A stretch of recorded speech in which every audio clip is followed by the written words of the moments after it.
Let me ask you all a question.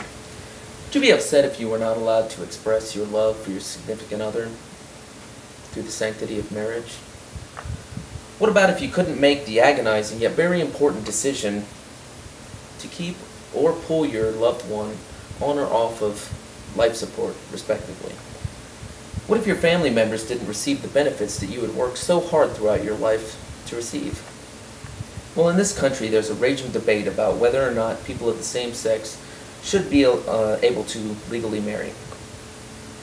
It seems to me that homosexual men and women should have the same rights as heterosexual men and women in the eyes of the government, based on the Constitution and our Declaration of Independence.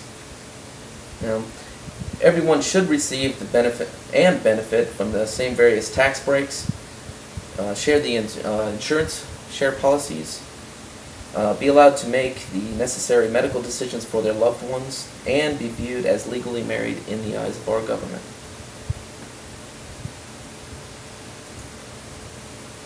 This is Clay Green and Harold Skull. They were one couple who could have benefited greatly from these rights.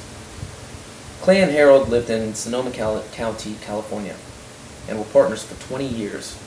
That's more than most heterosexual couples make it.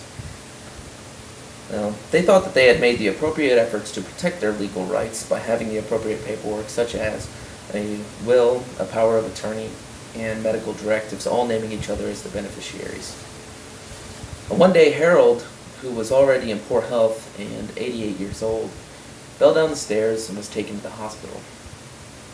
Clay should have been consulted based on their medical directives.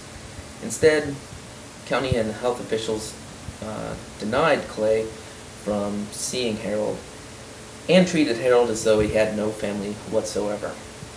Now, they even went to court trying to procure the power to make financial decisions for Harold. They passed Clay off as a roommate, but the court denied their claims, although they gave them access to one of Harold's bank accounts to pay for his care. So without authority, the county went in and auctioned off both Harold and Clay's possessions, and the county removed Harold from his home and placed him in a nursing home. Harold passed away 3 months after being in the hospital, and they missed the remaining months that both of them had to share with each other. Now, the story has helped in taking measures to grant homosexuals some rights. For instance, President Obama has had the health department change some of the rules for gay visitation rights in April of just this year. But this is just a start. This story is a horrible tragedy that happened in our country. Not somewhere else, not in a third world country, or a country worse off than us. This happened in our country. Now, the basic solution for this problem is acceptance. An acceptance of others who are different from yourself, the acceptance from others to receive the benefits that are dearly needed for survival and for peace of mind, which is something that every American is looking for. It's something that you and me are looking for. Now, if these laws are not changed, and if we continue to openly reject the rights of homosexuals, then we are telling them that you are not first-rate citizens. You're second-class citizens of this country.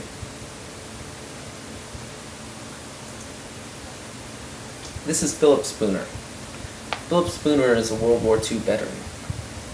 He spoke in front of a committee in Maine on the topic of gay marriage.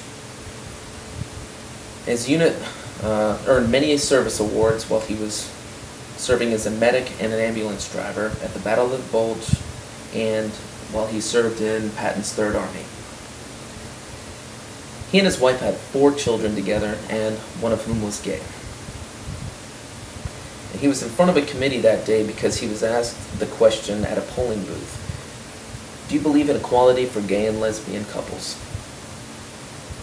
He said he was pretty surprised by this question, and that it made absolutely no sense to him. He explained that he and his wife did not raise their 4 children together, expecting that 3 of them would have rights that one would not receive. And he went on to say What do you think I voted for at Omaha Beach?